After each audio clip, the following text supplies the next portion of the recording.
Okay, well, we're going to, I'm going to call the Select Board meeting of Tuesday, February 11th to order. And first item is approval of the agenda. Moved. Second. Moved and seconded. Any changes to the agenda? Dave, you had to, we added one. Yeah, there's one housekeeping measure on there. That is item number 12. It is simply because every year we have a conflict with the school district's annual meeting. So typically what you guys would do is move it to the subsequent, to the Thursday after the second time. So that's number 12. Okay. Any other changes? Hearing none I other? want to speak up a little bit for Dan. Dan, if you didn't hear that, item number 12 is the one change to the agenda. I did, I heard it, I've got you, All thank right. you. And I know what we're talking, thank you. Thanks for having me. Okay, all in favor of approving the agenda with the one minor addition, signify by saying aye. Aye. Aye, and we have a thumbs up. All good to go. Next is approval of the consent agenda. I move. Second. Moved and seconded. Anything anyone would like to highlight on the consent agenda or any questions? Just thanks for a great clerk of the works for the updated library project and all the updates that are going on. And also Festival on the Green permit is in there. It's exciting to see. We've got the dates now, 13th to the 19th of July for Festival on the Green. I would concur on I've that. got I have a correction to the minutes Yes, please. on the discussion for, I don't have the line item in front of me, on the discussion on the articles, I voted no on that, and it doesn't indicate that. Article of, On the warning? Yeah, On the, Yeah. on the Number- articles, item on the 9. yeah, line 164. Thank you, Fred. Yeah, it says absent. It was, I was absent, but you were absent, so 5 in favor, 1 opposed, and 1 absent. All right? thank you. Anything else? I would just echo the good work of Judith. I'm going to ask about one part of it when we get to talking about the library with Chris Huston. All right. About the 4 items she said are only the 4 items in the value management, value engineering log, which I'm just curious what those are. Okay. All in favor of approving the consent agenda with the minor comments or amendments to the meeting minutes, signify by saying aye. aye. Aye. Aye? Aye. Okay. Citizen comments. Is everyone here for something not on the agenda? Okay, we're gonna move to Dana and Chris for a little presentation on the library construction project. Hey, Chris? Good evening, everyone. Good evening. Good to see everyone again. Getting close. Construction starting in a little bit over a month is when we are planning to occupy the site. I think, as you all know, Dana's been fast at work collecting and moving and so on. And so with that, we've had a number of discussions and conversations regarding the what we call site logistics, right? That's the diagram that was shared with you all. That diagram you see there is multiple iterations into the thoughts on the best way to be as respectful a neighbor as we possibly can be during the course of construction. Understanding that it's, as I think as we've said before, it's urban. This is full-on urban construction where we are quite literally right up against some adjacent properties. So we're going to be taking great care to make sure that, for example, Ben Wells at the Marquee Theater is, we're being very mindful and careful of his existing structure, etc. So I think what we'll do, Dana, is just sort of walk through this and comment on, perhaps not in great detail. There's these 2 diagrams. This first one is it's sort of 2-dimensional, looking down on the overall site. The red line indicates the overall perimeter of construction fence that will be going up and being installed somewhere right around mid-March. March 17th is that's a Monday. It's probably not going to get installed on that day, but sometime thereabouts. That construction fence will ultimately be in place for the full duration of construction, which will last, from March until roughly June 2026.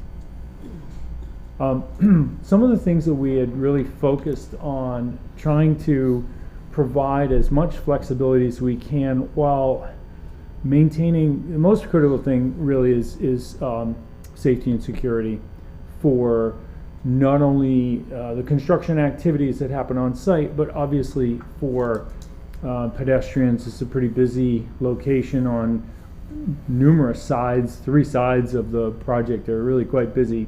So being very careful and mindful of flow of traffic, vehicle constructions, et cetera, et cetera. One of the primary changes, I'll say, that we made are the 2 boxes that are highlighted there in blue stripes. Those are your current ADA accessible sites, parking spots that are located right outside.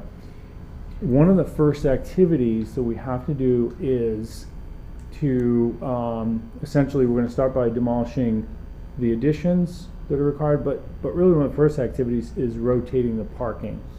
In order to do that, we first would install the retaining wall. That process is going to take about 2 months right out of the gate.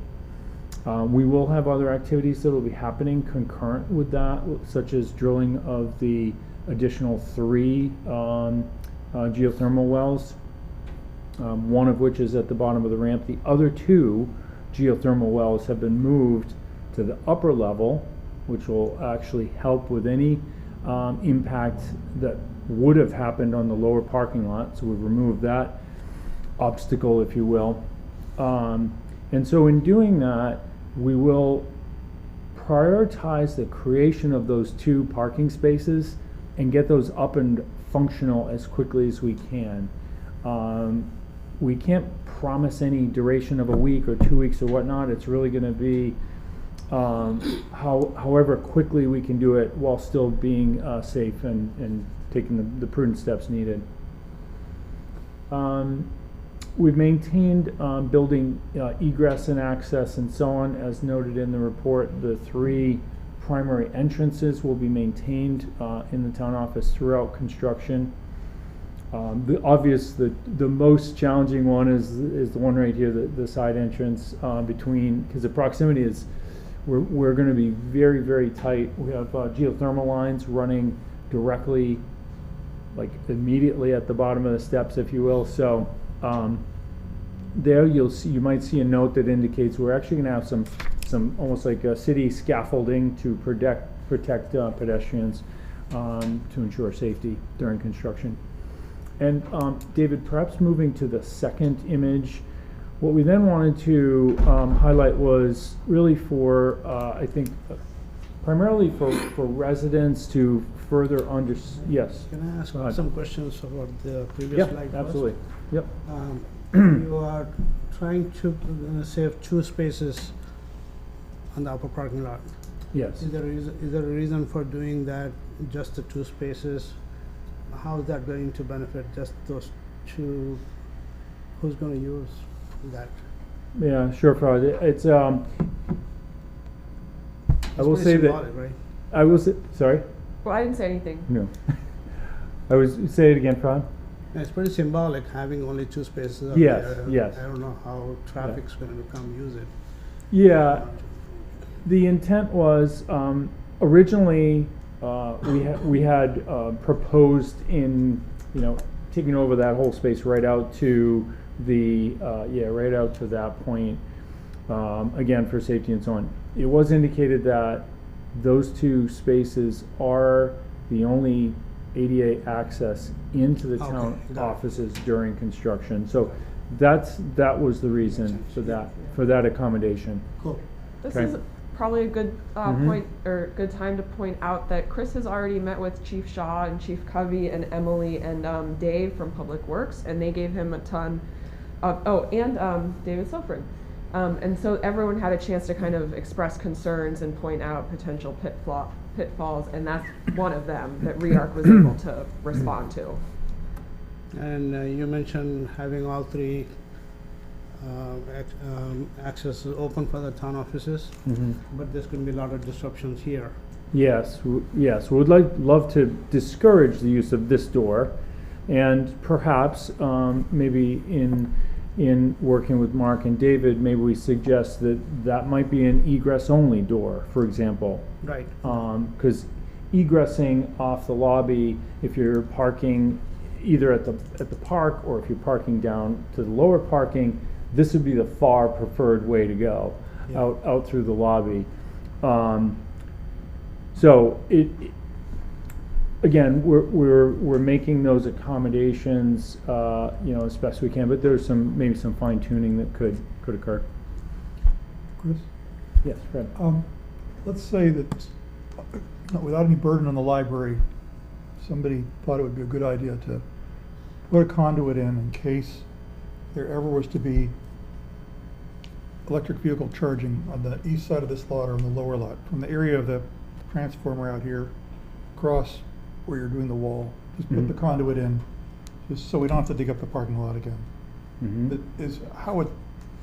don't even know if that's a big problem, or if the Energy Committee said they recommended that their energy efficiency fund the conduit for keep that option open.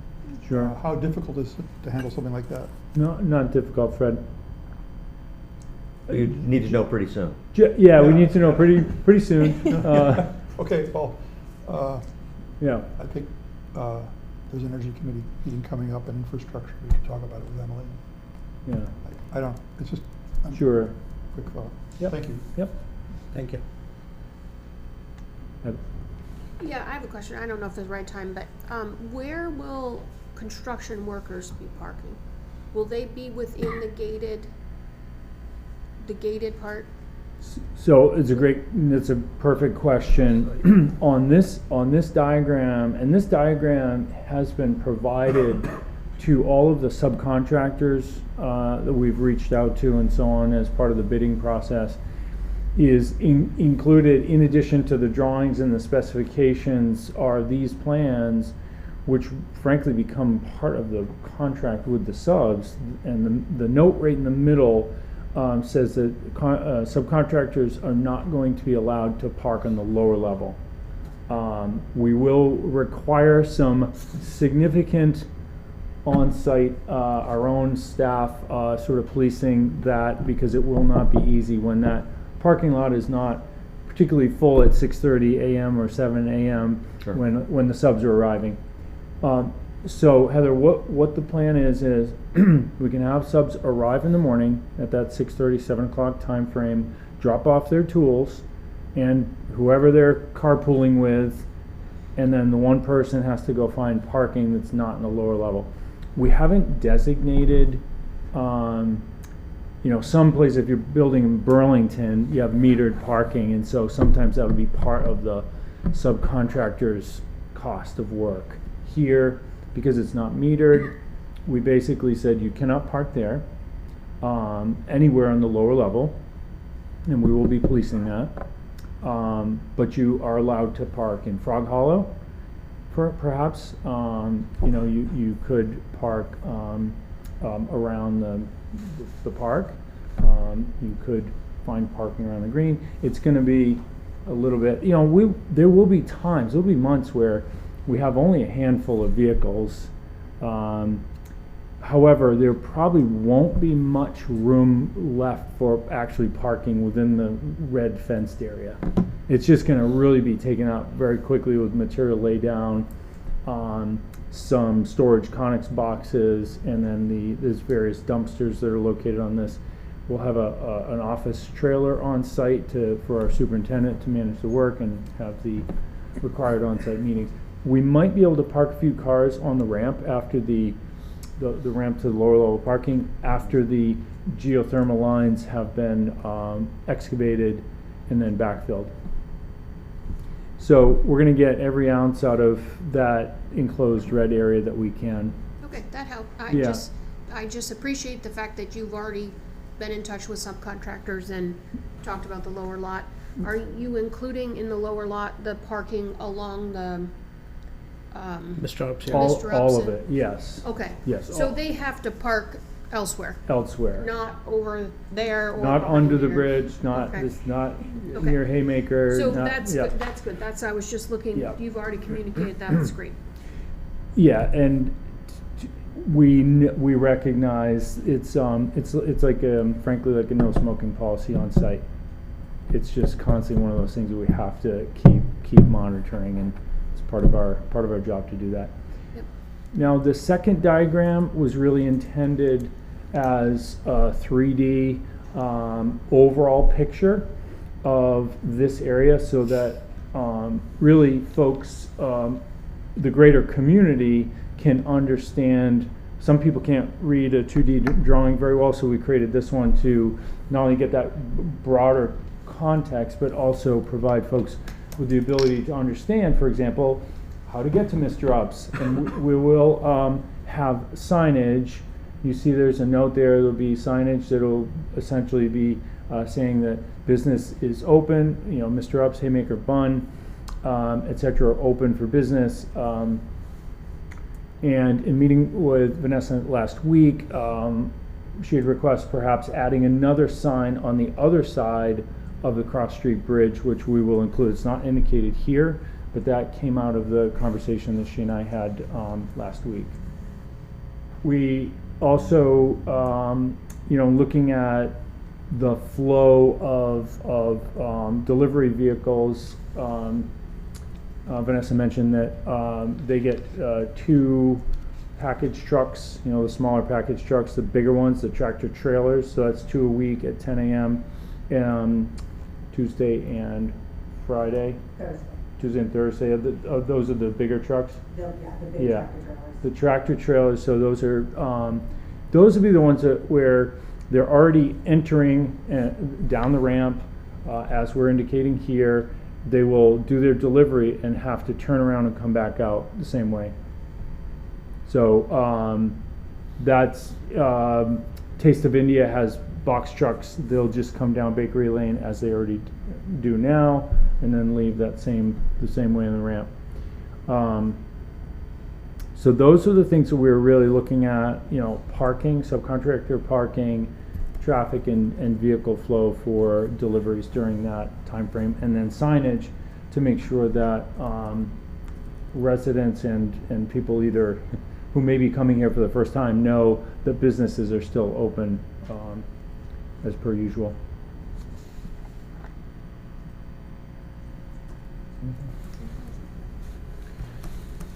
Any other questions or I comments? don't know what, used to be in the last parking study the town did in 2012, it seems like the peak of visitor traffic towards the end of the summer, and for example, around the film festival. I wonder at what point, maybe the film festival can sponsor this or work out something with Tri-Valley Transit to figure out some way to shuttle some people from a peripheral parking lot Mhm. to, Mm-hmm. I think there'll be some stress around that time. Mm-hmm. Very similar to I what we think did that's with, something that the film festival's gonna have to plan for, right? But, yeah.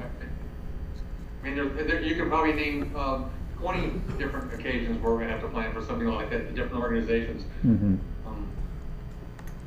Yeah. When we did the bridge and rail, Tri-Valley Transit was more than happy to work with us on Yes. that type of a solution. Mm-hmm. It's identifying when you'll get ridership is really Mm. the issue.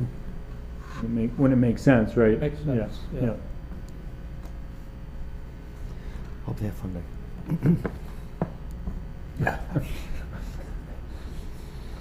His comment is that as long as their grant funding's Right. intact.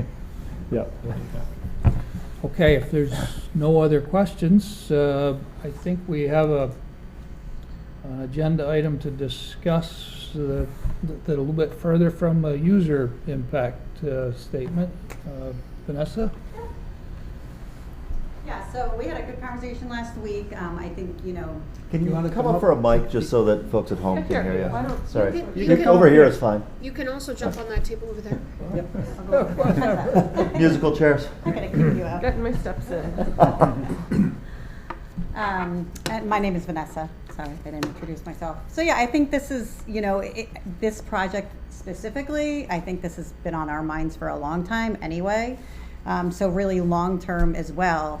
I think it's like anything, if you're not down here every day, maybe you don't always see it, but unfortunately I hear it every day.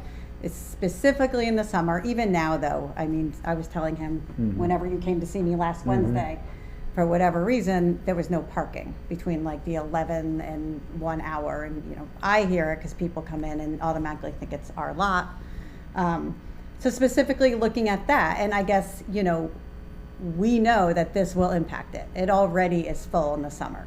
So how are we policing things? We're already thinking of, do we ask our staff to park over at Frog Hollow, at least during the day? I can't ask them to do that at night, and understandably. But pretty much a lot of the merchants, the employees park in this lower lot. I see it every morning. I come in at 9:30, and sometimes I have trouble finding a spot at 9:30 already. Leading into the lunch hour, it only gets more full. So taking away the top parking lot, I'll be honest with you, there's so many times in the summer, bike tours park down there. A truck comes, people meet that tour down. They unload 12, 15 bicycles, and for the entire day, that not only truck is there with the trailer, taking up multiple spots because it parks sideways, but every person who met there for the bike tour. How are we policing this when we're going to need every spot we can to support all the downtown businesses? Same with subcontractors. We talked about this. It's going to happen. Yeah. How are we going to look at this? How are we going to solve this? I don't want to be calling you every single day. Right. It's not completely your problem. There's already a car that's been sitting in that lower lot for months on end that hasn't moved. So clearly, I don't think there's a parking person in the winter. Am I Is it in one of wrong? the residential? It's down in the lower. It's a Subaru. It's been there for months, and it's It has an parked. out-of-state plate? I think it has no plates, actually. There's a dozen of them in Frog Hollow lot that are Yes. out-of-state plates. So, and that it's brings closer me for the college to. students to park there than it is. Yeah, so and it could be. I don't know whose it is, but how do we handle that? I So, think we have talked about this on BMP several times about parking issues, and most of the time, most of the employees, they don't like to go far to park. Which is Understandable. Which is a problem though, because if we want customers to come in, we should have empty spots for them. I can't take the first spot and then complain that, oh, you're taking over parking. I don't think so. I don't know if we should have a conversation with business owners to say, hey, this is going to be a huge impact because of the construction. We should do something as a community. Well, we already made the lower lot 3-hour parking, didn't we? Only a portion of it. Enforce. You didn't want to do the whole. And it's not enforced. Why didn't we want to do the whole thing? I can tell you that because I've had to park in that spot. Right. And maybe we do want to do the Guilty. whole thing. But- Maybe that should, Part of the, I'm sorry, I didn't. That's okay, I no. was just gonna say, part of those recommendations that Fred referenced from a decade ago included the idea that asking people to change their behavior is really only gonna get you so far, right? We're gonna park Sure. closest to where they course. reasonably and The legally. next can. step is meters. Well, or you begin to, Money motivates. That's I'm fair. sorry, but the more you treat this not as an all-day parking location, which is the culture of it is such that it's always been that and still is 75% all day in your car there, and start activating some of the other lots by making this more time restricted. Yeah. That has its own cultural change in town, and I appreciate that. But your other assets become more utilized when you take pressure off the one that is understandably so popular in this town.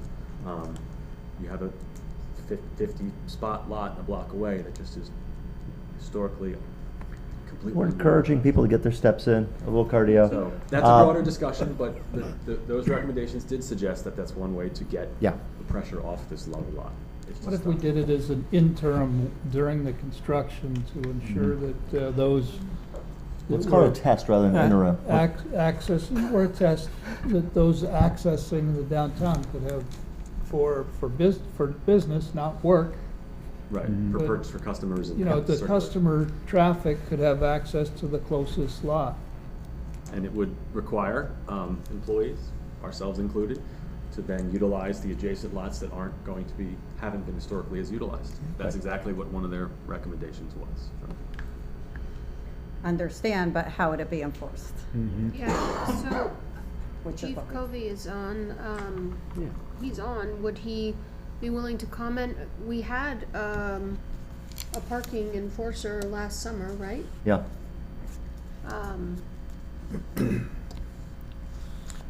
Chief, if you're there, I believe you're unmuted.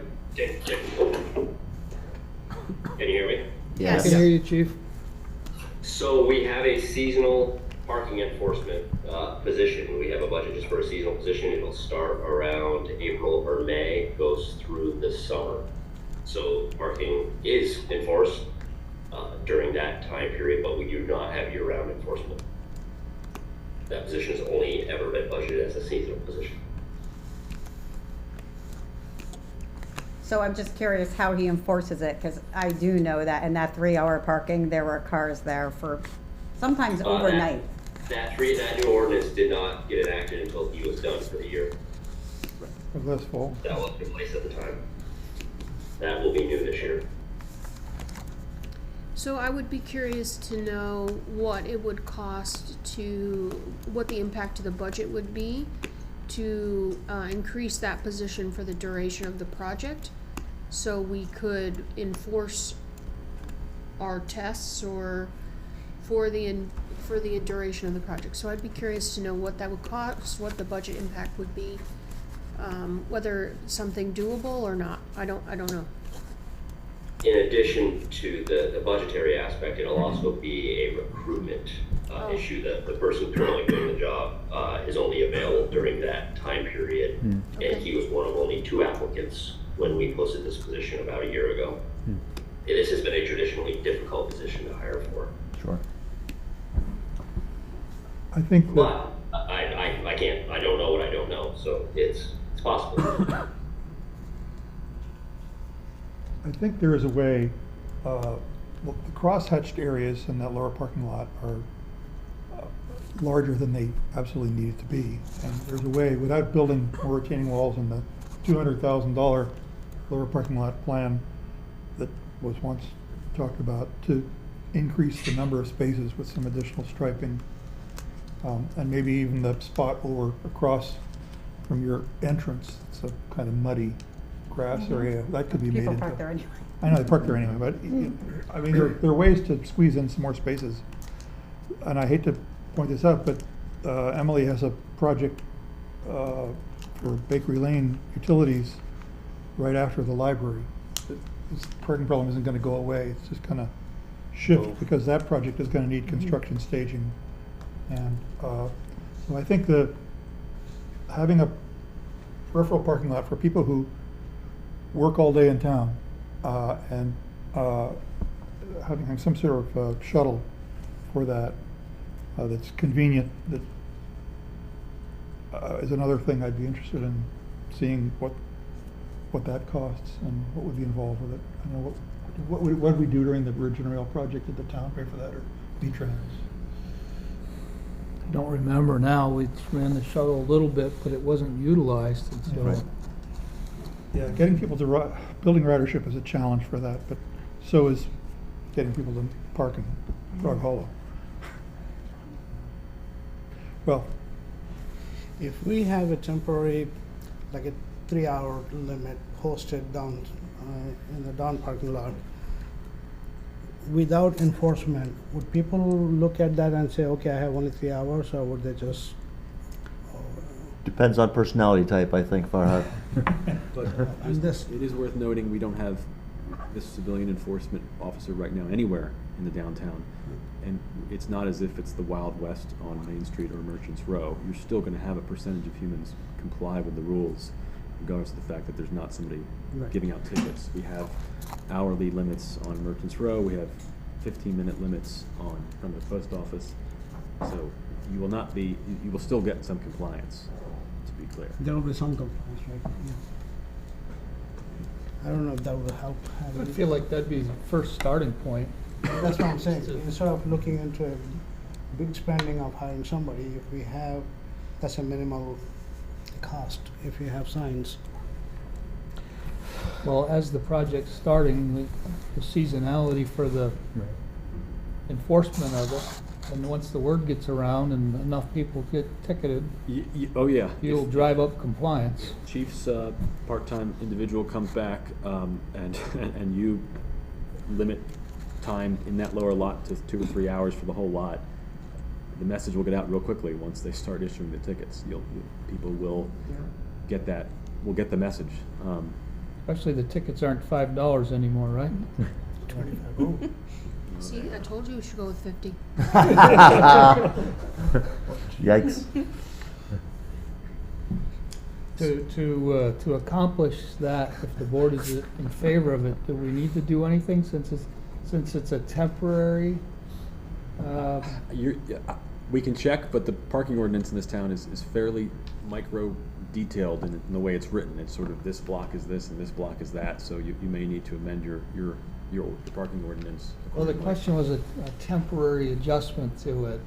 If that's to go through the full ordinance procedure. Well, they didn't, for example, when they did the 15-minute or 3-hour spaces, they wrote the ordinance in such a way that the limits are what's marked there, and they can change the markings. If I Right. recall. So I I don't don't think okay. we need to So- change the ordinance. But we can certainly figure that out, whether it's a temporary Cool. action. And Chief, I think your hand was raised? It was. There is a provision in the ordinance There we to go. make changes, but it specifies, I believe, the language is judged as an emergency by the town manager. I think it has to be an emergency. Kathleen and I had this discussion about the parking complaints on near the baseball field in East Middlebury, and agreed that that did not constitute an emergency.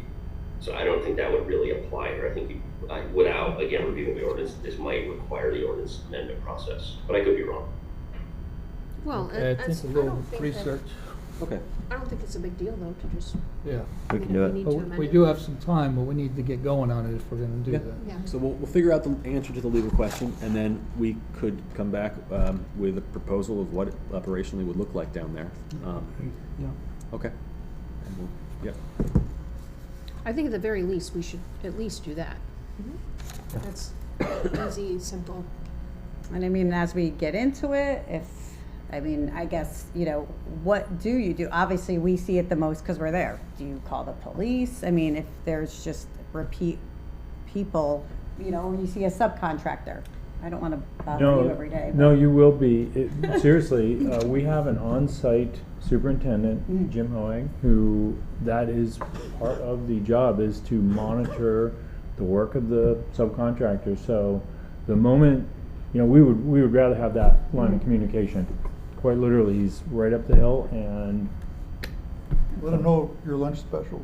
yeah, exactly. They'll walk down the hill. This is actually better than like when the Battelle Block was going through renovations. All of those Merchant Row parking lots were taken up by their subcontractors because it wasn't written into the contract, and you could not park along Merchants Row because it was full of contracting trucks. Right. So, And I haven't talked to the truck driver specifically, but that is my other concern, because I don't know how he would flip the truck around to get back out. And I was thinking about, could he back up? I don't know. Yeah, and that's a few things that we also talked about with Dave DiBiase and Kamali, and just trying to get that to make sure if at 10 o'clock, if you're saying sometimes the lot is already full, we still believe though that the driver should be able to pull forward past the end of the ramp. Because there is And back up. and there's a fair amount of movement room that's sort of in that weird, the parking that's right along the river along Otter Creek it's quite a wide little stretch there to be able to maneuver and turn around. It's not ideal, we know that, but. Chief, if, I'm sorry. No, If you have a concern, was it Vicky? Vanessa. Vanessa, sorry. If Vanessa has concerns about offenders, should she reach out to you? I'm sorry, Heather, was that vendors you said? Offenders, like if she's noticing offenders. people parking there longer than they should be, is that something that she should reach out to your department about? What would you recommend there? Oh, certainly, we can't help what we don't know about. When we have the parking enforcement person there, that's easy. When we don't have that person, that's when it becomes more difficult, especially with time parking, because, you know, when we try to detail our shift to handle it, they're not always available, and they're not always available to come back 3 hours later to check and see if the car is still there. But certainly let us know. That way we're aware the extent of the problem, and we can try to allocate our resources accordingly. And perhaps it does. We do look at increasing on a temporary basis the budget or the hours that the enforcement person is working there. We should be able to find workarounds, I would hope. So then, Jason, could I just ask you for that car specifically that I've seen for months in one spot? I actually did want to clarify this. Is it the police you would call? I mean, at some point, does the car get towed? I mean, what, is it the police? Yes. No, they are. We have a method that we deal with abandoned vehicles. I don't know the vehicle specifically you're talking about, but when it's reported to the police department, we will tag it with a bright orange sticker saying we're investigating it, and that within 72 hours will cause it to be removed. There's a process in place for abandoned vehicles for this very reason, when they are just left in parking spaces for long periods of time. Yes, so yes, please do call us. There are a Great. few Thank you for spaces that are tagged for residential parking down there, though. I don't think so. It's on the back side, right at the bottom of the Backside, no. steps there. You know, the metal staircase that goes down. I don't think that's residential. To the left down, there is where the residential. Yeah. On the On the lower. base of the hill, Yes. like that where the overnight parking sign is. Yes, and that's the thing, right? It says overnight parking, but what's Yeah, overnight and then that's what's a bit much. months? What's 6 months later? Over 6 Yeah. months. parking. Well, so semester. the spots at the base of the hill are designated as overnight for residents to park in that Sure. overnight Yeah. spot. Folks who don't have off-street parking. Yeah. And you said it has no plates, that makes. I don't think it does. Now it's covered in snow, but I mean, I think I saw it at the end of the summer there. It was there this summer. Oh, then we should probably look at it. Yeah. But thank Okay. you. Thanks so much for coming. Thank you. I hope it all works out smoothly. Oh, yeah, and you know, it's like I said, this is not because of the project. It's Yeah, nothing An that, ongoing issue too. yeah. for sure. So hopefully we figure it out. Always navigating. One other thing, can we send a letter to businesses and respectfully request that employees do not utilize, and make sure we let them know that if and when we have changed the timing down there, that we include that information in the letter, and that we will also, if we're enforcing, when we're enforcing, just so the businesses are aware and can communicate that to their staff. I think that would go a long way, and if it came, you know, if we provided some information. That would be helpful, because Yeah. I know there's some who don't even know that this is going to be offline. Sure. Yeah. Yeah. I just would maybe wait and send the letter till we have decided for sure if we're changing the Yeah. ordinance and So it's active. if we're adding enforcement and when, just so we can provide those details if possible. And maybe it's 2 letters if we need, anyway. Yeah, Heather, if I could, I think the idea was that these materials could be distributed to your listserv to say, hey, but here's what's coming. You can look at it here, and then maybe this is the follow-up communication too. Yeah, so that's great, thank you, Chris. We should probably put something right on the Right. home page of the website Yeah, that includes these maps. right. That lets people know that there will be a change. Mhm. But I wanted to target specifically the businesses and their Right. staff, so they Or- are aware. Mhm. It may not go on the website, as you and I were talking about, you know. Yeah. Right, A right. notice sent to the businesses specifically. Mhm. And maybe when the project begins, a text message could go out with a new once the fencing is up Mhm. and parking is no longer available, or when we know for sure when that date is, asking text message system to go out. The text.gov. Oh, I see. Letting everybody that's Yep. enrolled in that know, and that might be a good way to communicate that as well. Right. And you could also point people to the website and the pictures in that message. And the email system too, but Thank you. Thanks, Vanessa. I have found that Cheers. text message system for road closures to be great, so, It's your roads that are closed all the time. yeah. I'm gonna save my question about ad alternates until the bids are in and we'll talk about the budget. I'm gonna save my question about the ad alternates until we Okay, have all the bids in and you're talking about the, Oh. that future select board meeting to talk about. yes, gotcha. Yep. Okay, GMP easement? Yeah, so this is just a follow-up to last week, or 2 weeks ago when I was here. We talked about the line agreement. This easement is also part of what we need to get GMP so they can begin their work, but council hadn't had time to review it by the last meeting. Now Benj has had a chance to review it. He came back with a few suggested amendments, which GMP made, and so you guys have the updated draft in front of you for your consideration and potential approval tonight. Any questions or comments? We don't have some kind of policy for town easements and easements on town land for utilities or anything, do we? Well, it's been talked about. I don't think we actually have anything. We never. I'm not serious. Need a motion? Motion, please. I'll move to authorize the town of Middlebury to enter into an easement agreement with GMP relating to the upcoming library construction project. Second. Moved and seconded. Questions or comments? All in favor signify by saying aye. Aye. Aye. Aye. Okay, any opposed? Should have GMP for 18. Great. Sounds good. Thanks, everyone. Okay, yeah, Thank you. thanks for the input on that. Sounds like we got some things we can work on. Yeah, yep, out to bid right now for subcontractors, so. All right. Active. And the move is going really well. Yay! Yeah, almost done with the heavy lifting part. The truck is almost gone. Soon. But not Right. Cheers. Okay, downtown improvement district commission members? Yep, so this is just a follow-up to agenda item from your meeting, from most recent meeting, two-step process. These are the two individuals who you reviewed. We have a number of vacancies, as you know, on the DIDC. These individuals both qualify. The DIDC has some pretty unique and specific membership slots that we have to fill. Bruce owns a property downtown. Beth owns the art supply business right next to Bruce's building. And I wanted to point out also, in addition to sort of staffing up this commission, there's a couple other items that they will be needing to work on, including, as Fred knows very well, the tax levy period is coming to an end this fiscal year, so we have 4 months to get the requisite signatures from downtown properties.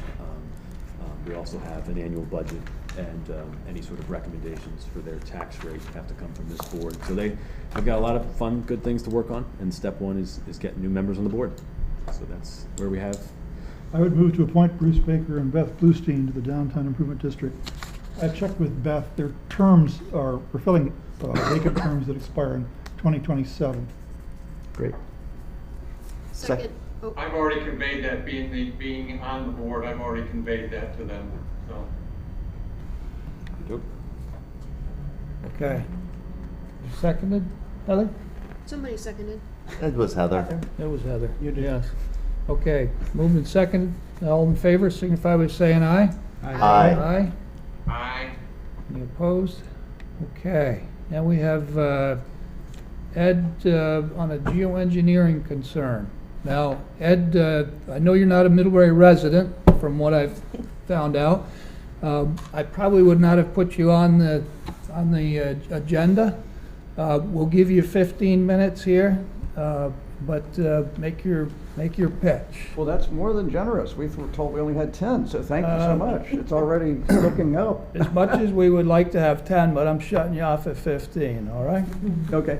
So this is Lauren. Hello. And I'm Ed Keeman. Lauren's from Leicester. And But I shop in Middlebury. We all shop in Middlebury. I spend most of my time in Middlebury. rather than Virgins, just so you know. But I'll just give you the bottom line up front. We're putting out a proposal to you all to discuss, to see if it's something that makes sense to do, and if it is valuable to try to implement it as a regulation in Middlebury. And we hope to replicate that in towns and cities all over Vermont. The problem with geoengineering is that it's something that is violating the air quality and the water quality according to the Clean Air Act and the Clean Water Act. And we have a group that's called VT Sky, that's a loose confederation of people all over Vermont and who knows where else. There's also one in New Hampshire, which is called Clear Blue Sky New Hampshire. And so they're cross-pollinate each other, and they're trying to develop a regulation, a statute in New Hampshire, and we'd like to see that at some point be done in Vermont. But we're going to start at the local level first. And so what we're trying to do is these aircraft that are flying over all the time, every week, and you can see it happen 5 or 6 days a week. Sometimes you get a nice clear day, and they're dumping coal-fired waste products on us from coal-fired power plants as the distributive mechanism, and then they can put a payload into it of any number of things. But just the fly ash itself is what's causing the problems that we can measure. And they've done some water analysis and found that it exceeds, this was in Warren, it wasn't here in Middlebury, so I can't tell you about Middlebury yet. The EPA specification, which is on the DNR website in Vermont, which they measure in Burlington, but the other smaller places don't have to report on this unless they have a problem. The level for aluminum was 0.2 milligrams per liter, and in Warren, the water was 0.6 milligrams per liter. So it was 3 times more than the EPA maximum contamination level.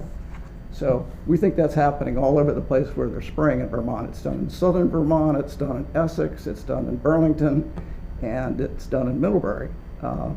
So people have been submitting photographs and measurements and things from all over Vermont, and that's well documented in the site that we have. And so we're trying to interest you all into maybe being the first ones to say, you know, we have control of our domain, and we can say you can't do that in our airspace and you can't pollute our water. And the Vermont statutes, which I spent the time in the library here, it was very nice. They have all the volumes and everything. So that is the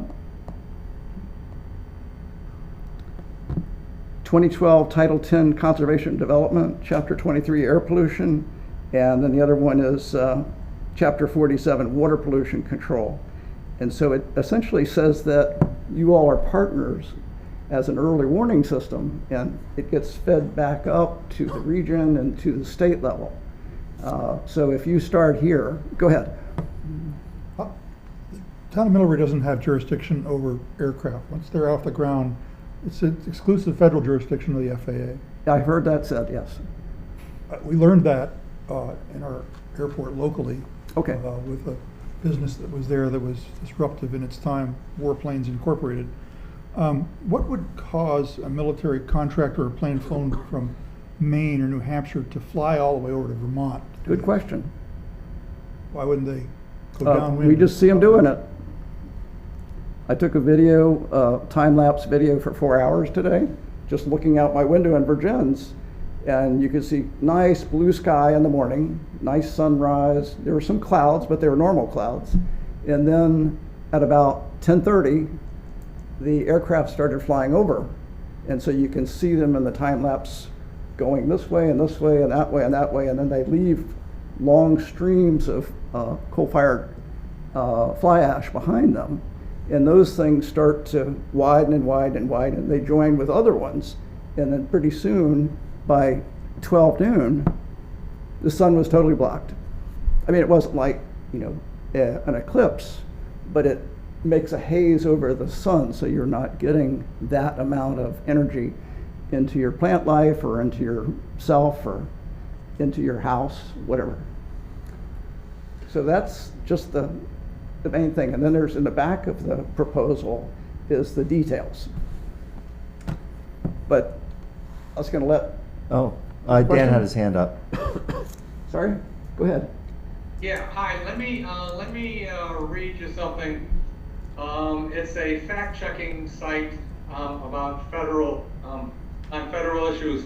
And the fact check is the government is spraying chemicals into the sky to block the sun. No, the skies are not being sprayed with aerosols to block the sun during the winter to mitigate climate change. Similar claims have been in different contexts have surfaced over the years that have been debunked. There's a small-scale research into solar geoengineering, which sprays aerosols into the atmosphere to reflect some sunlight back to space. This is being done by researchers at Harvard University. Let me read another thing that talks about, it's on the NOAA website. It says NOAA is engaged in a range of SRM research, which is this which we're talking about, activities including modeling, laboratory experiments, and measurements of current atmospheric conditions. All activities occur within existing authorizations for federal science agencies. The U.S. government is not engaged in any form of outdoor testing or deployment of SRM techniques. It does not condone or endorse SRM deployment. Any activities intending to modify weather of the Earth's solar radiation are required to be reported to NOAA under the Weather Modification Reporting Act. NOAA keeps track of the reports submitted and maintains them from the public access to the NOAA library. In addition, the Air Force 157th Refueling Squadron is just being coming online in Pease Air Force Base, and it's the new class of refueling airplanes, which are 767s, and they're getting ready to deploy, be the first deployment of this aircraft anywhere in the world, and they're probably flying multiple flights in an orbital pattern to depict their refueling patterns, and they fly very big patterns, so I'm sure it's covering all of New England. So there is no proof or indication of any airplanes that are seeding the skies with anything except the normal contrails that appear with vaporization behind the airplanes. Okay. Let Lauren speak to this. Go ahead, Lauren. You're absolutely right about the government research. So we have this document here, and this is the congressionally mandated research plan and initial research government framework related to solar radiation modification. And there's two segments in here that I think are worth mentioning. Let me point it to so you can see it. And you're right. The first one is. Can you see this? You can see it if you, the This camera. is his camera. Oh, okay, Is good, in the good, middle. good. Okay, go ahead. The first one is the federal government conducts or funds research into SRM. Congress has directed NOAA to fund SRM research as part of its Earth's radiation budget program for the last several years. So this is actually happening. It's being funded, and it's not happening in some kind of biodome somewhere. You actually cannot find out where these experiments are being taken place, but they are taking place in real space in real time. So they could very well be happening above us, and we just really have no information about that. And then the other point that I'd like to make from this document is just to say that this is really not sound science, and that they can spray wherever they'd like to, and they really have no way to find out what the actual effect on the albedo of the Earth is or anything like that. So this is the real concern here. A variety of unintended outcomes of SRM are not well understood, and there may be others of which we are not aware. The known unknowns include potential changes in precipitation patterns, stratospheric temperatures, ozone amounts, sea level rise, patterns of climate variability, ocean acidification, productivity, and mixing. Model simulations show that the chemistry of the stratosphere may change, and atmospheric circulations may intensify in ways that may lead to seasonal scale impacts, such as more frequent extreme droughts or precipitation events. So you may say this isn't happening already, while we think that what we've seen in the sky is this. Perhaps we need to preemptively say, we don't want this in Middlebury, we don't want this in Vermont. There's much better ways to handle the changing climate than to spray aerosolized heavy metals into the atmosphere, and I'm sure you all know what goes up must come down. So we need to preemptively say this is not how we want to handle the changing climate. Spraying aerosols in the sky is an insane idea. Pollution to fight pollution is really not the direction we need to be heading. We need to be a lot smarter about our future. I have 2 children, and I'm concerned about the environment. The sky is constantly bombarded with these persistent contrails that spread and linger. And if it looks like pollution, it really is. I'm really not convinced that this is something else. The science she quotes is actually true, and the concerns are actually true. Problem is, nobody's doing this on a large-scale process. Nobody's seeding the sky. NOAA has said that nobody is seeding anything in the sky. This is research is being taken account in laboratories. It's show me a picture of the airplane. Show me the takeoff time. Show me where it's at. Well, you just said, I'm sorry, you just said it's being taken place in laboratories. Here it says, outdoor experiments are valuable in combination with model and laboratory experiments. So outdoor experiments would benefit from development and testing of aerosol injection technologies, observing systems, and analysis tools. So right here, this is actually happening in outdoor space. It says it would benefit from it. It didn't say it would do it. It just said it will benefit from experiments. But here it says that, experiments are taking place. well, here it says the federal government has been funding NOAA to research SRM. You think that's happening? It's just what I read. NOAA is doing research on it, and the data that you're saying, the concerns are the concerns that NOAA's had. Nobody is spraying the skies. So I was just going to add something. Vermont has a very nice automated system in Bennington and Rutland and in Underhill, which measures the particulate matter in the sky. There's something at 2.5 microns, and there's something at 10 microns that gets measured. So every time that I take photographs of the sky and the spraying, I then go to the automated site, print out the graph of what it's reading. And you can see every time the thing starts spraying, there's a peak in the 2.5 or the 10, and sometimes both. Who's taking these measurements? Vermont is. NOAA? Vermont is taking the measurements. Huh? Vermont what? It's the Department of Air Quality. Well, tell them they need to talk to us then. Yeah, so those get correlated to each time we take an observation. The other things we look at is like temperature, and you'll find that how about those observations being diurnal observations of the daytime, of the rising of the sun and the setting of the sun? How about that? Well, we put a date time stamp, and so that could be a sun effect. Well, it's for instance. Okay, hold on. 15 minutes is hitting. Gotten there? What you got there? So here's my opinion, for what it's worth. I'm not interested in taking it up. We have a host of things we're struggling with. We do not control the airspace. We do not have a way to the investment to monitor and chase after aircraft and everything. I'm not interested in taking it up during my term as the chair, and so that would be more of a state or federal issue. And I'm not gonna, I mean, if the science is correct, then somebody needs to know about it, but somebody who actually has the capacity to make a difference in that. We, as the town of Middlebury, do not have the capacity to make a difference in that. Oh, we tried. I appreciate that. Yeah, we just don't want the citizens to be poisoned, that's all. Neither do I. So it's a safety and health issue, is how we're looking at it. I just want to mention that there's about a dozen states that openly allow for weather modification of one sort or another. Colorado being that they, spray silver iodide, they invite rain to come, and Vermont has no laws or regulation on for or against weather modification. So I think we need to preemptively say this is not something we want in this beautiful state. We do not want to have our weather altered in any way. So even if it's just a preemptive, like we don't stand for this, I think it's important to just to say that, And I would like it if you would take it up. That'd be great. Well, thank you for having us. We appreciate the opportunity to give it a try. All right. And, you know, your police station here, it got flooded back in the summer. Not that that I was- wouldn't like more sun and less rain, so. Right. I want more sun, more blue sky, and more white fluffy clouds like it was when I first moved to Vermont in 2015. And it's only been in the last 2 years that they've just been spraying tremendously. And one of these tankers that you were talking about, the new tankers, these are old repurposed tankers.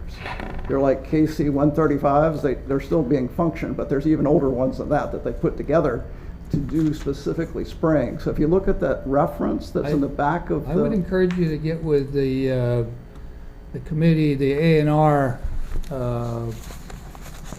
committees at the House, in the House and Senate, and educate those legislators.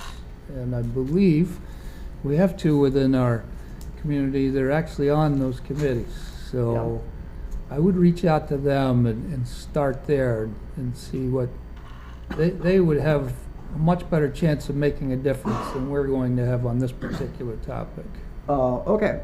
So Okay? thank you for All letting right. us come and talk to Appreciate you. it. Thank you. But if you look at that first reference that's in the back of there, it's all the FOIA that has been collected over the last 2 years by a set of lawyers.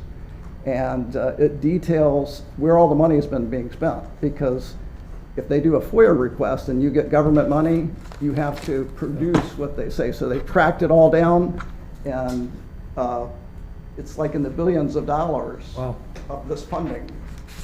So Well, for my I personal know we're just a little education, I teeny probably state. will read it. And I know Fred will, so. Yeah, but you do have an Air Force. But unfortunately, Air National Guard, Air National Guard, Air National Guard, so you can't really do too much about it. But the governor does have the discretion to use the Air Force, the Air National Guard, in the state. He keep can't the do skies anything clear. outside of the state, but he can use it in the state. Just so you know. Thank you, Ed.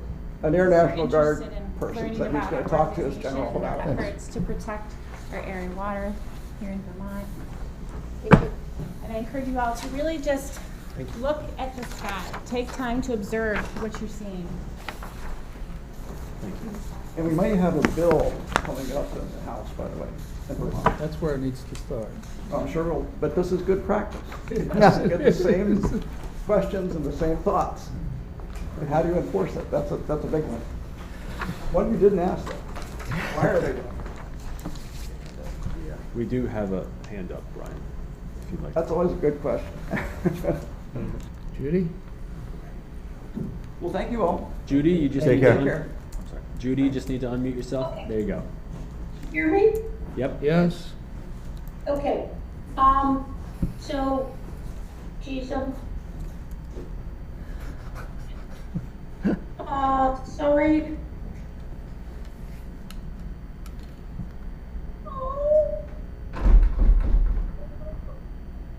Okay, we're moving on. Okay, I'm wondering, sorry, because I'm not getting in here. Okay. So, I don't know who the last people were that presented, Ed but I Keenan? would like to, and I wish I could see the entire group here. It's in the packet, Judy, if you look at the packet. Here. Judy, Well, we're moving on now from this. Give me a minute. No, we're done. Judy, we're gonna move on, okay? No? Cut it. Okay. Okay, the town encampment Yep. policy. Agenda item number 10. So this originates from an assignment that was given by the Selectboard to the Policy Review Committee in August of last year. The assignment essentially was to investigate whether there would be any value in this town adopting some sort of set of rules regarding how people camp on public spaces, town-owned public spaces. The committee has done a lot of, they've had quite a few discussions. We've met with Public Health and Safety, we've met with the Homelessness Task Force, we've taken a look at what other towns have done on this issue, we've talked to those staff at those towns. And what you see before you this evening is an initial draft of an idea. The idea has both a policy and an accompanying MOU, and both Heidi from Charterhouse and Susan Whitmore have also been wonderful in helping us along this process. And in a very simplified way, it essentially says there are certain town-owned properties where you simply will not be able to camp, and other town-owned properties where a factor test would be applied based on the facts of what's happening. It is not the across Vermont, you see different towns adopting different concepts. Montpelier has somewhat of a factor-based approach. Northfield, for example, simply does not allow it anywhere. So it exists on a spectrum. This is an issue that we got quite a bit of feedback and citizen involvement from, and that has continued from a lot of different directions, even recently. And so tonight, I think we're hoping to get your reaction to it. Is it in the ballpark of what you're hoping to see? Is it maybe too restrictive or not restrictive enough? Based on that feedback, we might, even if we need to do a little more work on it, I think that those thoughts from you would be tremendous as we get closer to the finish line. And I can go into more detail if you like. Just let me know.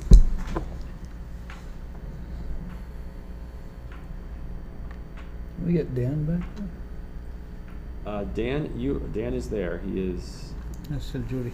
muted, but he's certainly there. I'm here. Okay. There we go. I would just comment that I attended all of the policy review committee meetings on this, interested in this topic, and I am very impressed with what has emerged from this. I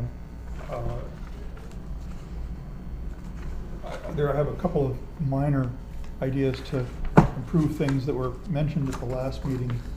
Thank you, David, for posting the minutes of the policy review committee of January 23rd this afternoon. I think it's worth reading those. The committee spent its time wondering about the definition of terms and the extent of this, and in response to that, some of the ideas that I've offered that I sent to Brian and Andy as chair of the committee are something that I would like to ask members to think about in respect to those committee minutes. I also think that the experience that the town had with the encampment out here, which was of the greatest concern out behind the library, and the way that was handled really was a test run. The agencies, as I understand it,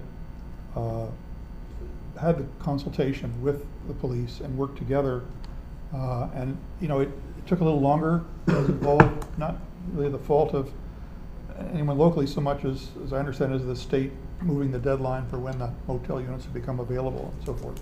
But they were able to relocate people without it being ugly. It was a humane process, and they were able to find shelter for all of them, which we were all relieved to see as the weather was getting colder. And I think that speaks very well for the background that sets this up from my observation of it.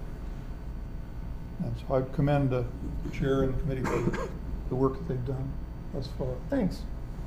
Now, if I can add two things, and I mentioned this in the communication last week, we're still awaiting the final legal review from Benj on this. So we can still discuss it, obviously, but we're not going to be able to take an action on it tonight, although I don't think that was likely going to happen. One other thing just to note, you can allow camping anywhere, you can ban it everywhere, or something in between, right? There's a spectrum. And I think we can certainly navigate that spectrum if we want it to move one way or the other. But inevitably, we're not going to please everybody in this debate. I think that there are passionate voices we've heard on both ends of that spectrum, and we're not always going to get everybody what they want with this kind of policy development. So. Yes. Any questions from the audience? We can start with Dan. Oh, did Dan Dan has his hand have up. his hand up? Okay, I did have my hand up, yeah. I have a quick question. I think you've done an outstanding job. It's just incredibly difficult to balance, and I'm really impressed with it. I just have a question. We have a list of a lot of properties that places that they cannot camp, yet if they do camp there, we give them 30 days. Is that really necessary? That seems like something that could tie us up for an entire summer with about 6 or 7 different encampments around town. And I just don't understand the 30-day period for a place that is prohibited. So the logic there, Dan, 2 points. First, I think there was a desire expressed from Charterhouse and similar organizations that it will ultimately do more harm than good if there isn't sufficient time to come up with a next step for where these individuals might go. Moving them out that day may clear the spot, but actually doesn't necessarily give time for a thoughtful plan to come through. We did write into the policy an exception, Dan, in the event of a public safety concern, which the chief had asked for. It's written broadly, but that's intentionally because there could be more than one situation. So there could be circumstances where we would not wait 30 days. Okay, yeah, I just think it just looks like it ties you up, and if it's understood that you can't camp there, we have parking. You can't park overnight. We remove cars, and I understand. I understand the sensitivity to it. So I was just questioning it. It seems like it's going to tie your hands, but I understand. Okay. I'm Dorothy Mammon. I live in Middlebury. I guess I've been looking at Appendix A, the restrictions on town parcels, and wondering if they're capture more, restrict more properties of the town than they need to, and because when I think about parks, I think about like Cannon Park or something like that, but as I am hearing it from some near and dear to me, the parks also includes like Battelle Woods and Means Woods, and maybe that also is town forest lands. I'm not really sure what town forest lands are, but also town utilities, infrastructure structures, could be an electrical thing like behind the library, and maybe that's a problem, a transformer, but maybe a pump house is not a problem. And I just wonder if we're restricting where people can be more than it really needs to be, and we're going to end up having to remove people from properties where actually they're doing fine, all things considered. And I'm not any more excited about people living in encampments than anybody else, but I think it's the reality of our times. We have a lot of people in the area, in the country now, that are unhoused, and it's we don't want to criminalize that, obviously, and people have to go somewhere. And I just wonder if we're cutting out some places where they really could be. And so I wondered that. I'll respond for the committee. We talked a lot as we started to narrow in on what the policy should be about whether it should be any town parcels containing these sensitive structures or areas that where camping was not allowed, or whether we should try to do like a distance from these kinds of sensitive things. The committee agreed in the end that this was a more workable measure than trying to say not within 75 feet of a water system asset or something like that, to create a buffer where you've got imaginary lines different than the property lines that are creating the restrictions.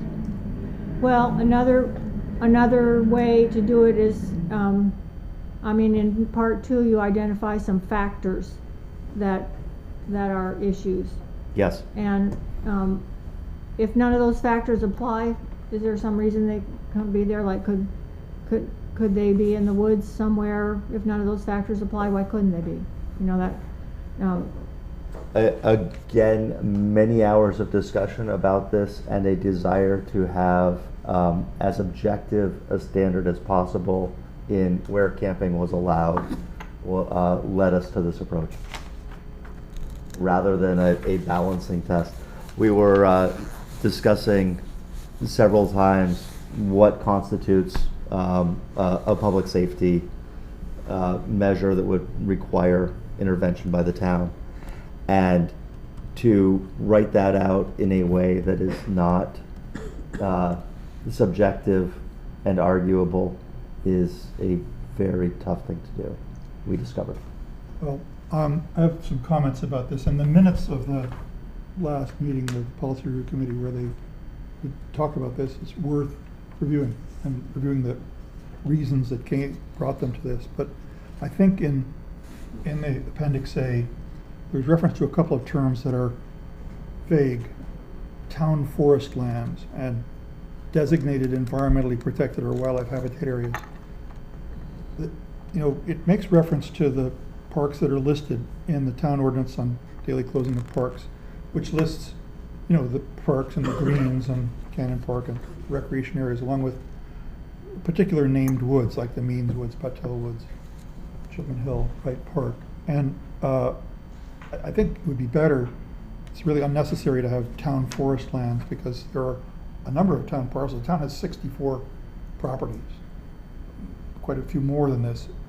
And the agencies that work with this group asked us specifically to identify the ones that would not be okay, but not name the ones that would be of the parcels. This is so that they don't inadvertently cause or invite more homeless to come. They have a challenge to deal with the population that they have already.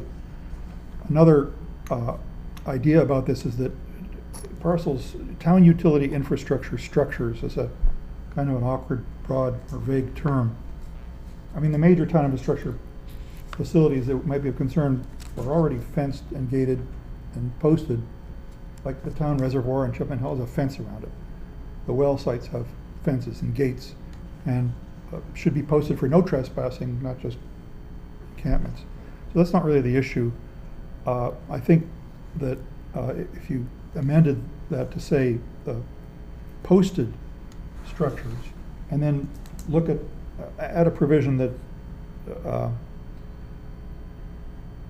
in Appendix 2B, to amend that to say that instead of activity that has caused damage, I think we want to prevent this and be proactive. When we say activity that obstructs or is likely to cause damage to public infrastructure. And public infrastructure, if you ask Emily Charrington what that encompasses, she would come up with a long list, everything from manhole covers to gate valves, the hydrants, and I'm not suggesting that those would need to be posted, but having the ability under Part B, where there's a problem, to ask them to relocate, kind of as we did out here, would be a better way to than just saying all town utility infrastructure shall be included in the scope. And finally, I do think, although the committee talked about this a lot, about worrying about discretion, I think we should have a lot of confidence in the police working with the agencies, and there is a need to look at each individual case. They're all different sorts of issues that this population has, and the prescription for what ought to happen is something that they need to work on together. And I think affording some additional discretion, so if I'm proposing something that I will circulate to you for study for the next meeting. In accordance with this policy, the town manager will be authorized to issue a notice to vacate for an encampment on any public property or premises where the nature of the encampment is inappropriate due to specific public health or safety issues, or where the encampment is associated with criminal activity. The police can deal with criminal activity independent of this. Nothing changes their authority in this, but there could be an instance where an encampment is primarily associated with criminal activity, drug dealing or whatever. And I think if this would complement the police's ability to deal with that issue, we should give them the authority to to do that for unforeseen circumstances like that. That responds to some comments that came in from citizens during this process in various meetings. I think, again, the experience that we had with Tom Hanley working with the police and the agencies to take up that very procedure speaks very well, and I think, you know, there needs to be further work to finalize the MOU between the agencies and the chief of police to make sure that's what they can all work with, would be the thing that really ties this together. But I would argue for some more discretion, and this is what we ask officials to do. You know, we have general standards for careless and negligent driving, for undue burden on the town, or unsafe traffic conditions, and we ask government officials on the boards or agencies that look at this to look at the context of the case and the circumstances and make judgments. And that's what we're not, government is not just robots and everything has to be cut and dried. And we do rely on some judgment and experience and consultation, which is especially important in a human services situation like we have here. So that's my pitch on my amendments. I feel like I was watching Bernie Sanders on a filibuster here. So I'm going to, in the interest of moving this forward, I'm going to go around on the select board, get your input, and I think we're going to send it back to staff to try to encompass some of the comments and bring it back to us at the next meeting. Dan, I'm looking right at you. Thoughts, comments, anything you would like to have them consider as far as any tweaks and potential tweaks in the encampment policy? No, I think I spoke what I said. I'm concerned about the 30-day, but other than that, nothing. Okay, Farhad? I'm fine with everything. Unfortunately, I didn't get to go through the whole thing today. I was pretty tied up. I was wondering if there is a saying here that says anything that affects local businesses with the encampment, like we had last summer, we had local businesses were threatened and business was disrupted. I don't know if you have the language. I didn't get to read all of it.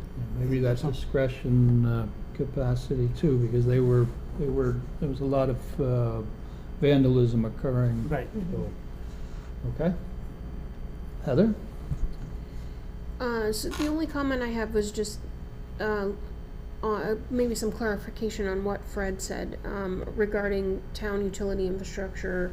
There is a lot of town infrastructure structures, in my opinion, that aren't fenced, like on Holiday Road where we just put that new pump station housing in. Mm-hmm. You know, that is a piece of town property there with a building on it. It's not fenced.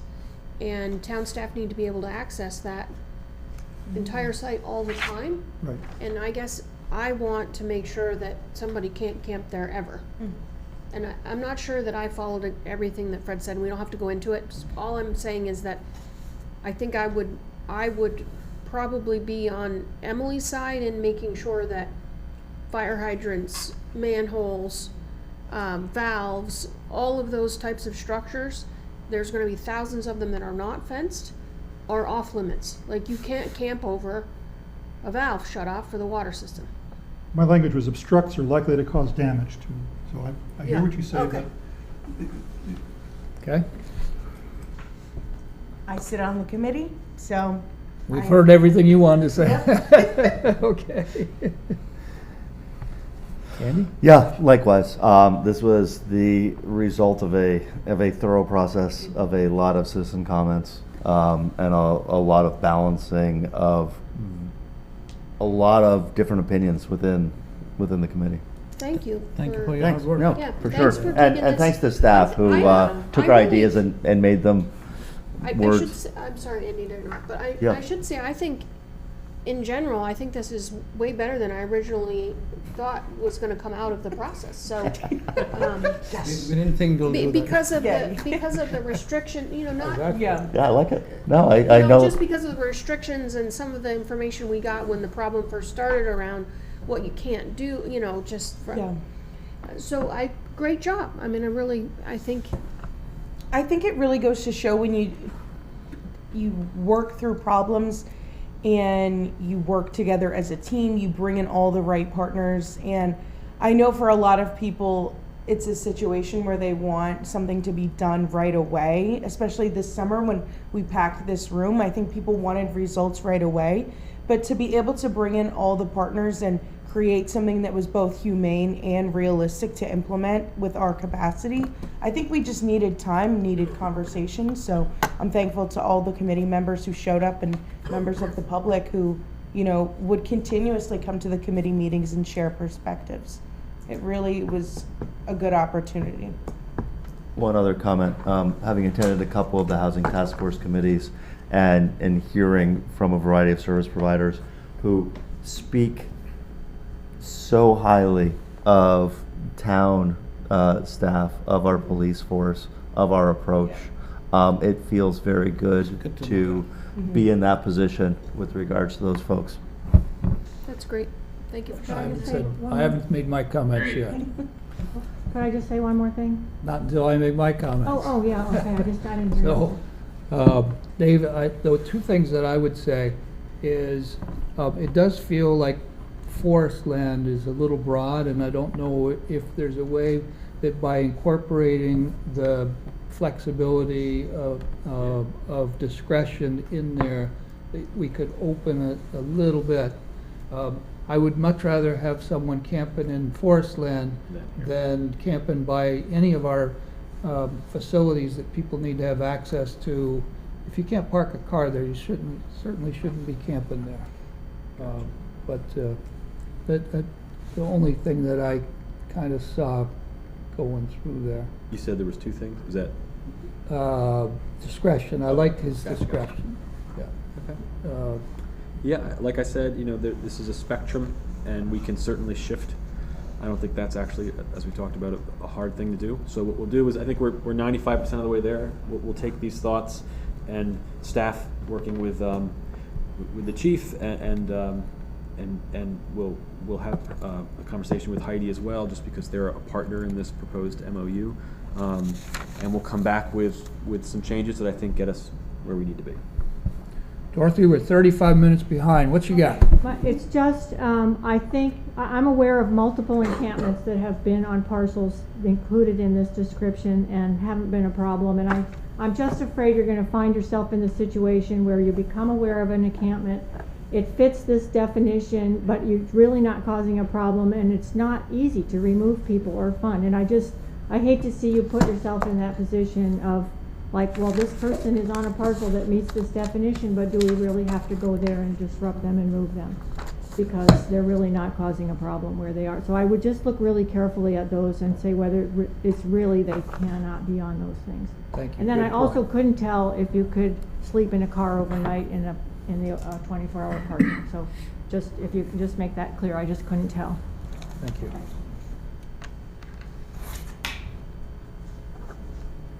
You get your notes done, Dave? We're on to Lots of wonderful town notes. public Yeah. space.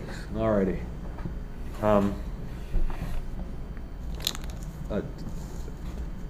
We have a hand. Do you want to move forward? Do we have a hand? I'm moving forward. Okay. We're 35 minutes behind Yep. here. Understood. So this next item, I understand it's a bit unique. I'll do my best to give the background on it. This town adopted a policy last summer to create a pathway for oversight into how public spaces are named, whether that be buildings or parks or anything like that. In that policy was a simplified rule that when somebody wants to place an honorary or memorial plaque in a public space, that it comes before this group. So there's some oversight to it. A request subsequently came to town staff in Public Works. I don't think there was anything, certainly not sinister in any intent, but there was an authorization given, and it didn't make its way up to the manager's office, and the plaque was put in. It's a memorial plaque along with a memorial tree next to it. That was raised to the manager's office attention in December, and going through the budget, we didn't put it on the agenda right away, but here we are. And in this particular instance, we have an item that's already gone into the ground, so to speak, which I realize can be frustrating, but we are where we are. So we gathered some information from the individuals who initially reached out to the town for permission to do this, regarding the individual who the plaque is for, and that's where we are. And I didn't want, since we do have a set of rules, even though it's after the fact, we thought it would still be important to bring it to your attention. So when did they actually put the plaque in there, Yes, early fall, I believe. It doesn't say anything on any. I believe it was any early fall, where the communication to Public Works and the subsequent planting of it took place. It wasn't until somebody reached out to us that we knew the plaque was in the ground, obviously, along with the tree. That's on the upper green. It's southeast of the church, in the town green, close to Merchants Road Street. Just out of curiosity, was this a planned tree planting, or was it also? It was an impromptu. The individuals who were doing this on behalf of the person who passed away reached out to certain town staff, and they said, we'd like to do this, and they said yes, and it happened.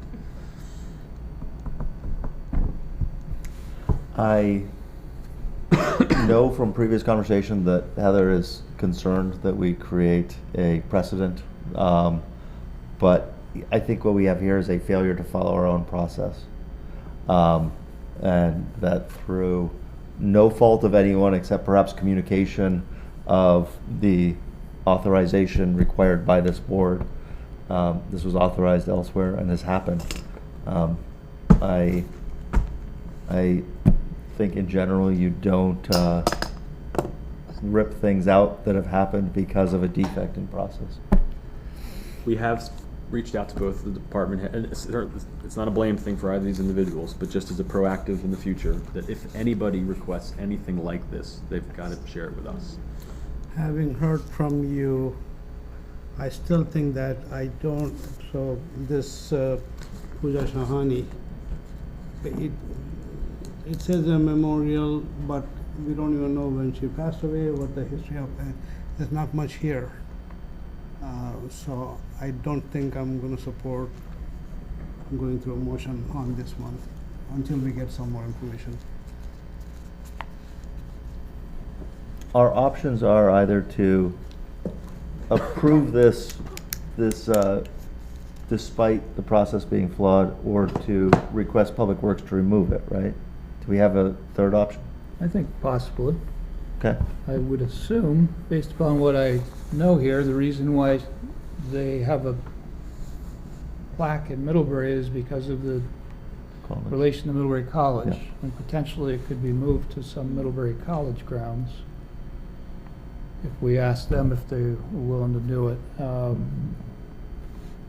I don't know.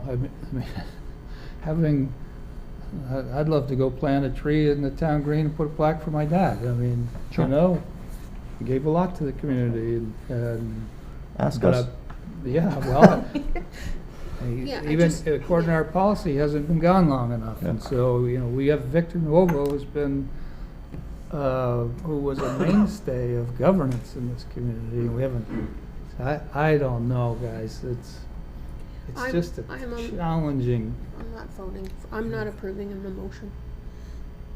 I'd like to see more about it personally. That's what I'm And, saying, like, please why, what's the rationale for having a plaque in our town green for somebody? I understand John Deere. There's certain ones that were major players, and how do we say no to somebody in the future if we didn't uphold it? I mean, it was a failure in process, and I'm not saying that we don't support trying to move it somewhere that's maybe more appropriate, but it's in a very prime position. So we could certainly, Farhan, to your point, I asked for more information on the individual's background, so we can certainly learn more, and then we can revisit it. And the other question is, who initiated this conversation? Who brought this up to the top? I don't think that that's appropriate. No. No, not in public. I mean, anybody can That's bring not up. appropriate. It's kind of like an ethics complaint. We don't name out the person. No, I'm not interested Private- in knowing. private citizen. I'm not interested in knowing the name, but if you reach out to them and get more information that we are looking for, No, I think we make the decision based upon the information that we get about why. Yep. You know, once the complaint comes to us, the complainant is out of it. Yeah, that's, yeah, so. Okay, so I think I hear you. Dan has Next a step. hand up. Yeah, I was just gonna say, if you read our policy, and, this person doesn't qualify in any manner, and John Deere actually does, because it was a historic, significant, event that occurred.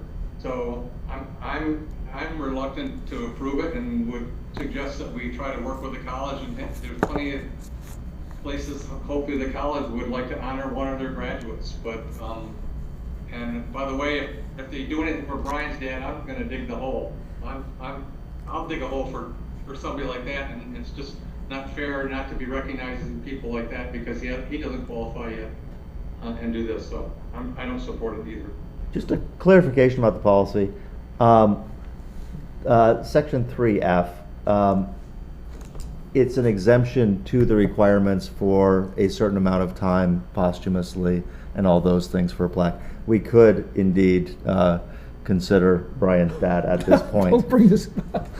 I was just. I get it, no, but you were saying as a counterexample, and I'm just saying like.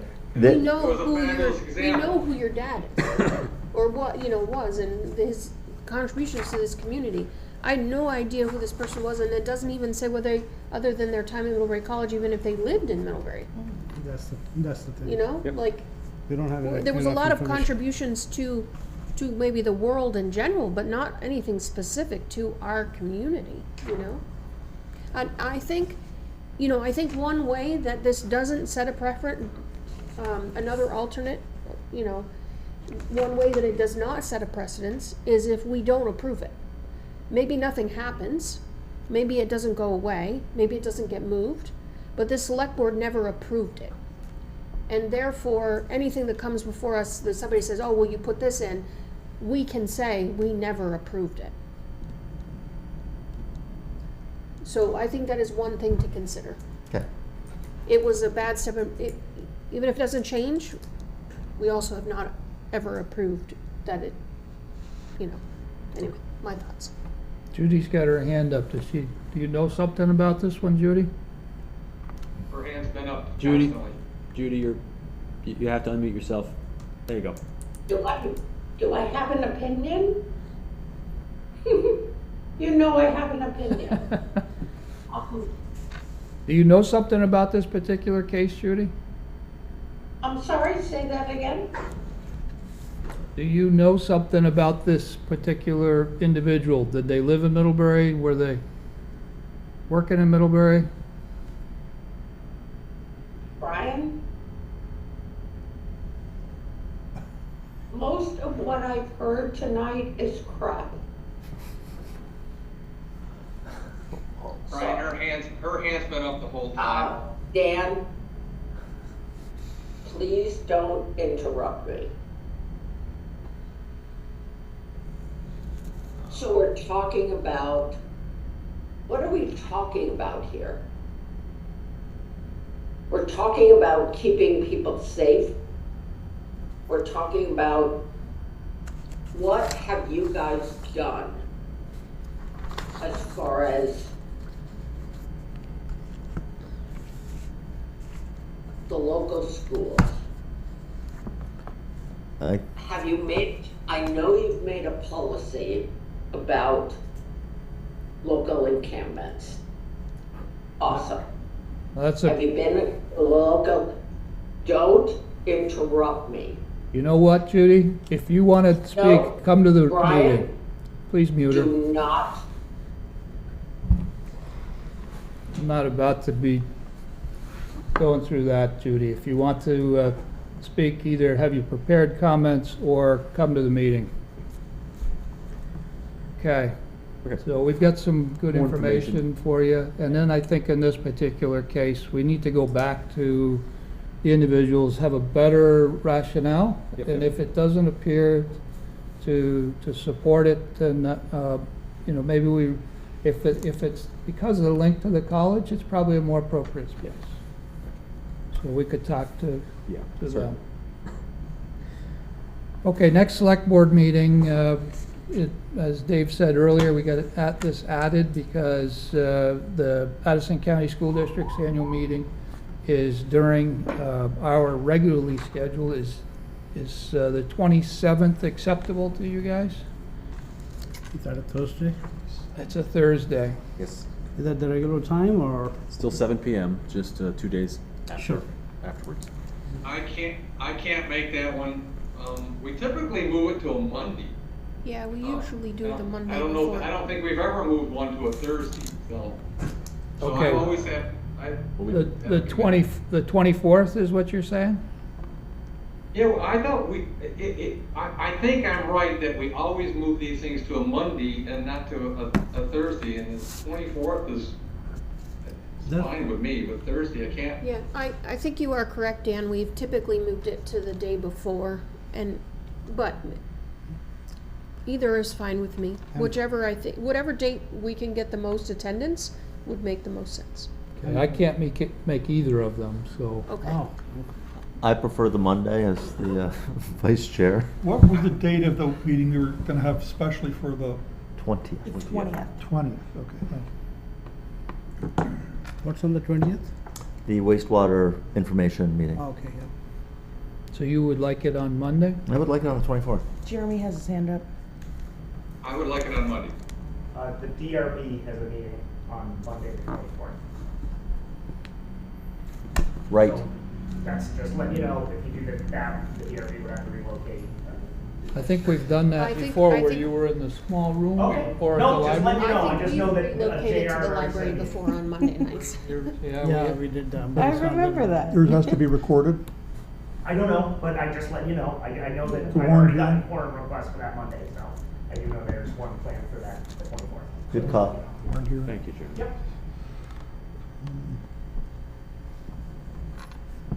So Brian cannot do Thursday.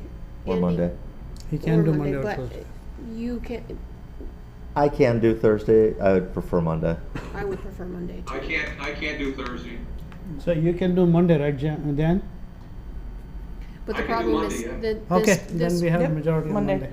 yeah, but this space won't be available, correct? Yeah, Because there's a DRB meeting. yeah, we can move. Okay. We could have it I Farhad just store. appointed that. You want to have the 2 meetings simultaneously? I don't know. I think that might be a little logistically difficult, since DRB is one of the meetings that has to be recorded. Yeah. They can't just informally meet without audio Gotcha. and video. They need AV. Yeah. Yeah, that's what I How thought. about we meet at 6 o'clock or something like that? We'd have to keep it to a short meeting. And but, DRB meets at what time? They meet as needed. I can run a short meeting. They meet as needed. 7 o'clock DRB's meeting. I mean, we can meet earlier, if that, I don't know how that works for your calendars, if you wanted to meet at 6 or. What does the agenda look like for that meeting? This one should have just one item, so I don't want to speak for the DRB in terms of how long they take to. No, I'm sorry, our agenda. Oh, What does our agenda look like? It will be a post-infrastructure committee meeting, so you'll have whatever items are coming out of infrastructure on there. Other than that, right now, not a lot. Usually it's preparation for town meeting. You know, who's gonna So do what? we'll review the PowerPoint, but that's obviously not a huge time commitment. We can be efficient if you want to do it at 6 o'clock.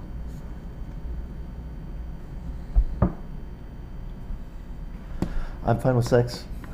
You can do it earlier on That- Tuesday. That gives us an hour, though. But then we get done in an hour, I think.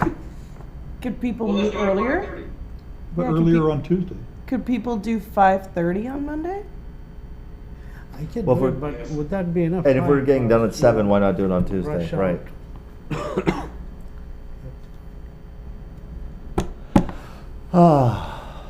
Can the DRB move a little bit too?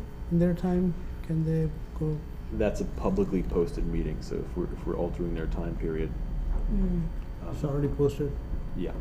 So we'd be pushing back the whole agenda for that meeting, for that applicant. Right, Jeremy?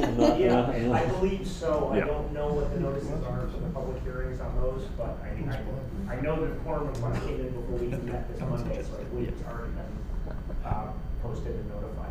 But you could find out from JR in the morning if we have flexibility to move around, which doesn't help you set. Yeah, I don't think we should ask them to reschedule. No.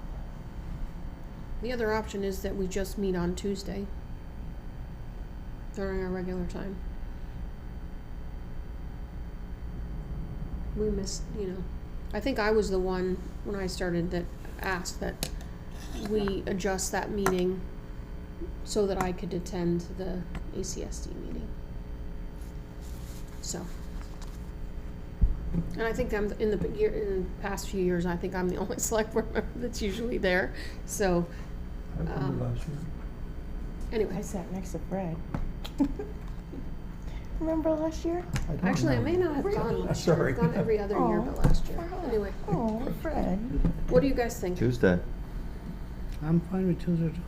Just keep it at Tuesday? That's the simplest route. There we go.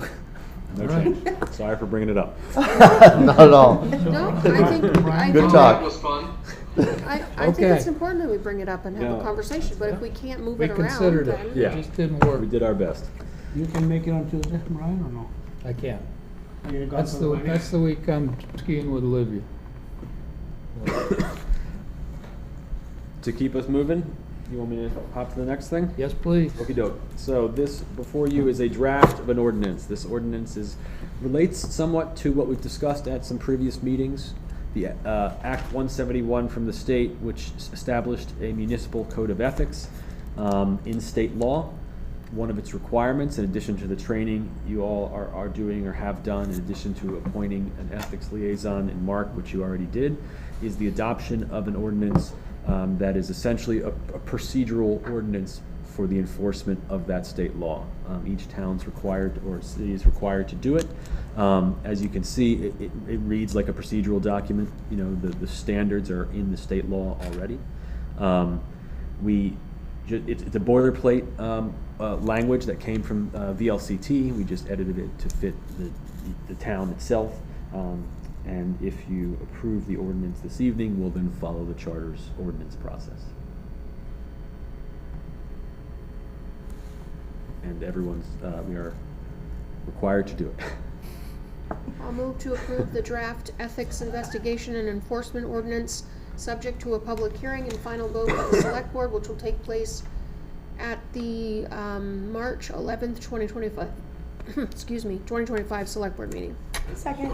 Going second, questions or comments? All in favor signify by saying aye. Aye. Aye. Aye. Okay. Okay. Is Danielle with us? Yes, she is. Hello, Danielle. Thanks for hanging with us. I'm going to promote you to panelist.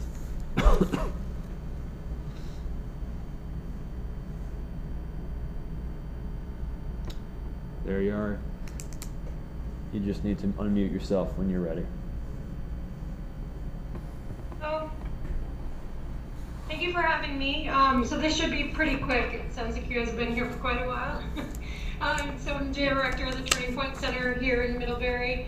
And I just we received a grant last June to install 2 public health vending machines in Addison County. So our plan has shifted since we first put in that proposal, since we've purchased a building. So our plan in Middlebury specifically, and why I'm here just to provide information, is that we're gonna install that machine at our property at 79 Court Street. So we'll be at a private property. It's not gonna be on town property. And we have, over the last few years, we've distributed Narcan, the overdose reversal medication at events in town. We distributed at our location, our street outreach program, and we've been really, it's been really great to see how community members have embraced that. And this summer we were at the community markets all summer long and distributed about 300 boxes of Narcan. And not just to people that use substances, but also just community members that want to have it available if they ever do come in contact. So this machine will provide Narcan on a 24-hour basis. It will be outside on our porch, so again on our property, and it'll be free of charge. So Narcan first aid kits. We're going to look at seasonal, whether it's socks in the winter or sunscreen and bug spray in the summer, as well as bags that have education and material for anyone who is struggling and wants recovery resources. So beyond just a resource for people that are using substances, this also is a free resource for someone who may need bug spray or may need socks or other really essential items.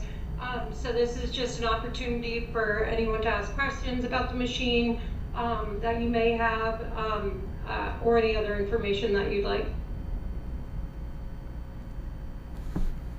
Any questions? Just out of curiosity, how much is a dose of Narcan? What's that cost your program?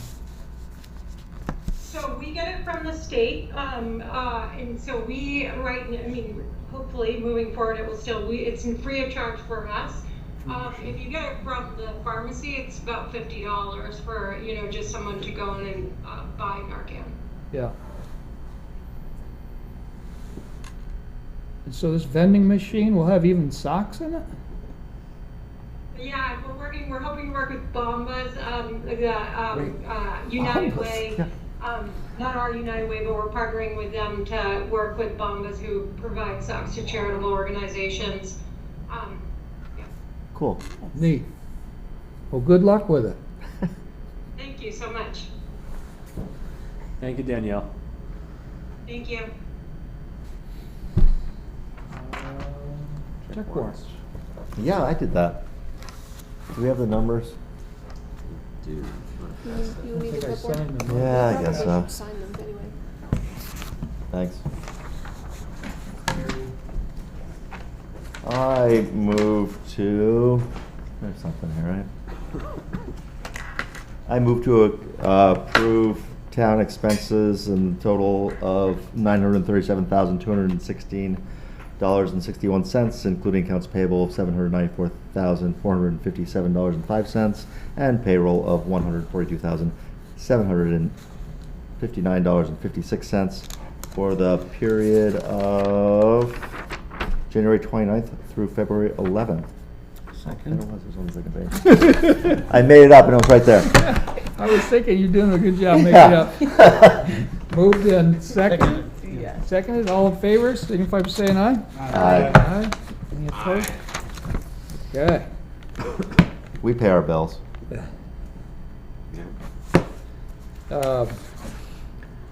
Board member concerns. Farhad? I'm all good, thanks. No good. Heather? Oh, good. Dan? I'm also good. I was really hoping we were going to do the Monday meeting. I won't be here for our Tuesday meeting, our next meeting, because I have been asked by our federal delegation to advocate in Washington, D.C. for some public health initiatives that are going on. So it's very exciting to go to Washington, D.C. and meet with our federal delegation. Good for you. Good luck. Thanks. That's based upon your connections from your prior job, right? Yeah, and just my passions and my thesis and stuff like that. Yeah. Good for you to be recognized. Yeah. Fred? I just wonder whether the talk about freezing funds, do we have any knowledge whether it's going to affect any of our capital projects? Not Any at idea? this time, no. No idea. No, I have been communicating on a regular basis with Emily, sharing information, but at this point, no. Good, thank you. Dan? You already said. I'm good. Oh, did I already do Dan? Yeah. That's okay. Yes. You Yeah, I'm didn't- just trying to see if I'm still awake. Yeah, Andy? I had a neat lunch meeting on Monday with Corey Parent, former legislator from St. Albans and former colleague of Emily, who spoke phenomenally highly of her and her work up there with him. And Awesome. yeah, neat guy. It was St. great. Lawrence grad. Yeah, absolutely. Yeah, to Goldman Sachs and back and properties and all kinds of goodness. Sorry. You pass Could the you clipboard this send time? the Yeah. clipboard back, please? Okay, we do have need for an executive session. Need a motion?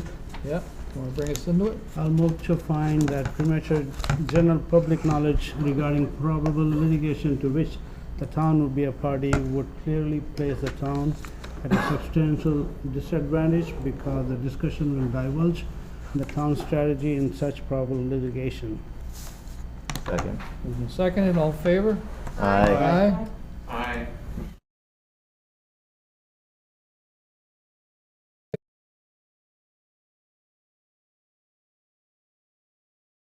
Executive session, board, looking for a board's opinion here. If you'd like to make the motion. Sure. I move to authorize the town manager to proceed with contractual remediation efforts at the Public Works Treatment Plant. Second? Moved and seconded. All in favor signify by saying aye. Aye. Aye. Aye. Okay. I don't think we have anything else. Motion to adjourn. Motion to adjourn. Second? All in favor? Aye. Aye. Aye. Okay. Good night.